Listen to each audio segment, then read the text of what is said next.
Fashion on Ice. I'm Shawty Beach Tracy Koga, and I have the wonderful, handsome Eric Clemendon as my co-host. So, first of all, thank you, merci for doing this. Un grand plaisir, toujours. Okay, so this really isn't Fashion on Ice today, is it?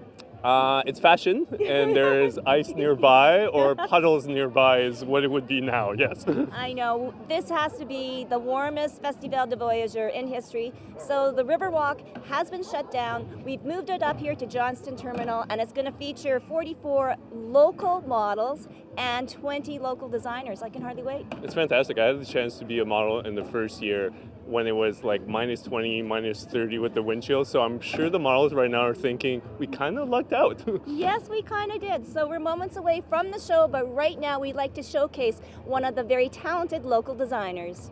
I teach at MC College here in Winnipeg in the fashion department, so it gives me a lot of joy. I love seeing new students starting out in the industry.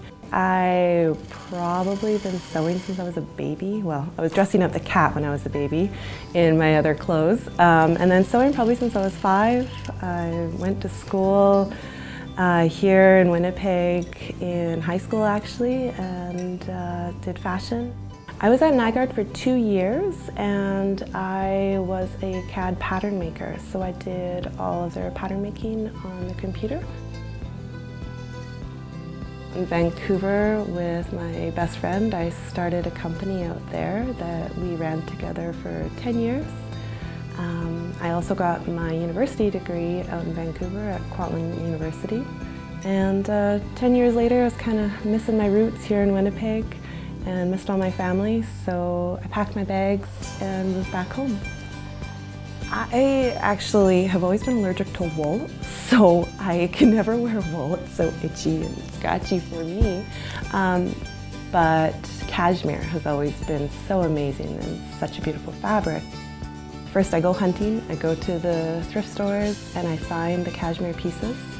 I come back, I assess them all, if I need to repair anything, fix any holes, and then they kind of speak to me and how they would look best redesigned. So I then cut them up and I add new fabrics in them as well. I add mesh to give a little modern edge, and I add bamboo fabrics and modal and some other sustainable fabrics to them. You know, right now I'd say I'm most inspired in the fashion industry by people in the sustainable fashion movement.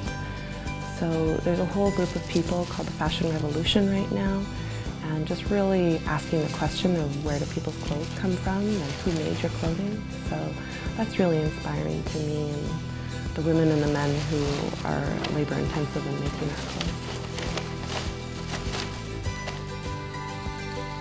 I'm here with Lily Lavac, creator of Défilé sur Glace. Salut Lily. Salut Eric. Now, this is the 4th year that you've created this, but how did this come about? Well, it started 4 years ago. I had a quick chat with Ginette Lavac, and we were discussing ideas for new river trail activities, for which I used to be a fashion designer, still do it every once in a while, but I'm mostly into producing fashion shows, and we brought it to the ice. Awesome. Now, Winnipeg is known in the fashion world. We're like haute couture capital, or what would define the fashion sense of Winnipeg? Winnipeg has a very diverse sense of fashion. A lot of it is sustainable, very ecologique. We have a lot of repurposing, reusing, and a lot of creativity. So because we have a school called MC College where there's a fashion design program, we have a lot of designers coming out of Winnipeg, and they're being featured during the show. That's fantastic. Now, for this fashion show, you pick the crème de la crème, les meilleurs mannequins possibles. Which agency do you use? I used the Winnipeg agency. Awesome. Which is a great intro to Ryan Vetter, who's going to be one of our models here. Ryan, this is your first time modeling? Yes, it is. Fantastic. But you are known in the Winnipeg scene because you are part of the art scene. What do you do when you're not modeling then? I'm a corps de ballet dancer with the Royal Winnipeg Ballet. Awesome. So what do you think, why would a ballet dancer end up on the runway in the middle of winter in Winnipeg? Well, I think that's a testament to how much of a strong community Winnipeg has. There's people from all over. There's teachers, there's directors, actors, all kinds of different people from all different walks of life modeling today. So that's just I think that's what this whole event is all about, bringing different people from different communities all together. Awesome. Now you're used to a choreograph telling you how to sort of move throughout the scene. Now you're left to your own devices. Did you do any research, or how did you prepare for this? Well, we actually had some rehearsal earlier today. We showed us where to, where our marks are, where we stop, and how to walk, with confidence and choose some poses. And yeah, so we had a bit of rehearsal. So it's not completely left all alone. But yeah, it's a bit different than being on stage, I would say. I'm sure. We can't wait to see you, though. Do they tell you anything about what you're wearing or who you're wearing? I believe I'm wearing something from Prairie Chic, just from the label on it.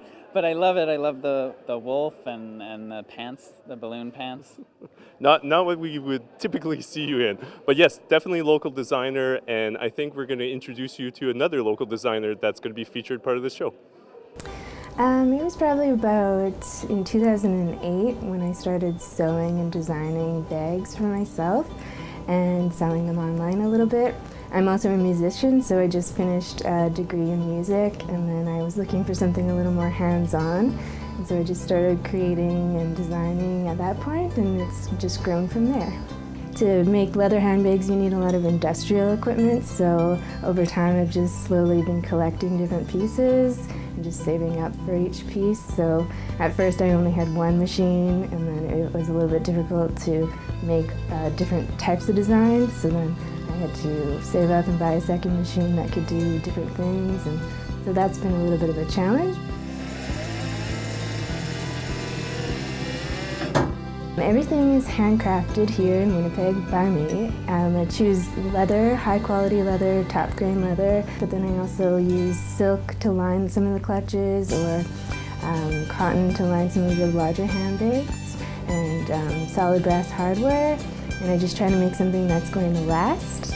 I start with thinking about how it's going to be used and by what type of person it's going to be used by. So, for example, right now I'm working on a laptop type tote for a lady, and so just thinking about how big it would have to be, what it will look like on the body, and then I do sketches, and then I make a prototype. Usually start with like a paper pattern in 3D so that I could see how big it is and if everything works, and then I start with a prototype in the actual leather, and it just goes from there. The business is named after my grandmothers, Barbara and Cecile. So they're one of them is from England originally, the other is Maritime of Métis, so it's just sort of a homage, tribute to where I come from. Well, my grandmother Barbara taught me how to sew originally. She gave me a sewing machine, so she's actually passed away since before I started sewing, so she hasn't really seen what I've done, but I know she would be proud. And my grandmother Cecile is still here with us, and she's really proud of me, I think. And it's really cool to see how things are happening with the company and how it's involved with her life a little bit as well. I think Fashion on Ice is a really interesting way of showing off the talent in Winnipeg. It's a really unique experience to just be on the ice in the middle of winter and see all these local designers coming out on these local models who are just regular people, movers and shakers in the city, and it's just such a cool event, and to just see your work paired up with all the different other designers in this community, it's really great. Well, this is behind the scenes. All the models are getting glammed up for Fashion on Ice, and I have the lovely Shayla here right now. So let's talk about the makeup, the kind of the style. What kind of look are you going for today? Well, for the women, it was like really wanting to be like a 60s kind of look with the, it's like over there, like the liner up top and then a bit of like the liner down there and some red lipstick. And for the gentlemen? It was basically just foundation. Yeah. And Eric, Yes. how does it feel? Moments away from the big show. Feels good. I mean, I'm used to being on stage, so it's not a big change. So what do you do professionally? I'm an actor and director, mostly in the theater. Oh, wow. Okay, well, this time all eyes are going to be on you. Good luck. Thanks. Well, I'm just going to move over here. Hi, ladies. Hi. How are you? Good, how are you? And you are? Felicia? Felicia, okay, so makeup artist Shayla just said that you're looking for a 60s kind of look with the liner, so I think we're going for that. How does it feel? It's good, yeah. Now, is it your first time on Fashion and Ice? It is my first time. My daughter's here too. Oh, which one's your daughter? You know what, I feel like she just lined up. Oh, she's right there. And what's her name? Madeline. Oh, Madeline. Oh, well, we can hardly wait to see you. And I guess, unfortunately, it's not on the ice. I know. I know. Yeah. But it is beautiful out there. We've done rehearsal. It's going to be great. Oh, good. Yeah. Okay, well, looking forward to it. Thank you. All right, well, we will continue on here, but right now we're going to introduce you to another local fashion designer, Ruta from House of Art. I've lived in Winnipeg my whole life. Basically, I came when I was about 3 years old to this beautiful, beautiful city. It's very, very cold. Every winter I complain still, but I do love it. It's growing. We have so many amazing artists, designers, creators, whether it's fashion, whether it's art. As you can see, we're in an art gallery here, and I mean, I have studio space here. Winnipeg is definitely growing in that sense. It's definitely building. The Exchange District is an amazing hub that we have here. Winnipeg is very unique for that.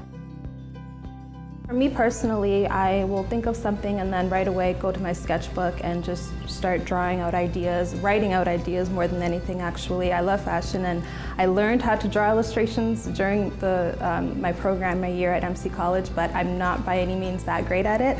But I still have ideas that I want to get out. So even if it's chicken scratch and even if I'm just using Crayola marker that's right beside me, it's good to get those ideas out. So for me, that's what I'll do first, and then I'll just take it from there. I'll go to the fabric store, I'll have an idea of what I want, maybe the kind of weight of the fabric or the type, the color. I kind of just go for an overall style. So some things that I've learned on is to stay persistent, stay persistent in your dreams and fulfilling what you want to do. You need to work on it every single day. If it's something that you enjoy and if it's your passion, then I strongly encourage you to at least put, even if it's 10 minutes a day into it, any amount of time, you're working on your goal, it's for you, it's beneficial at the end of the day. You can only grow if you build. I mean, what did we learn in school? It's 10,000 hours to become a professional at anything, so you can't get anywhere just by dreaming alone. You need to put in the work.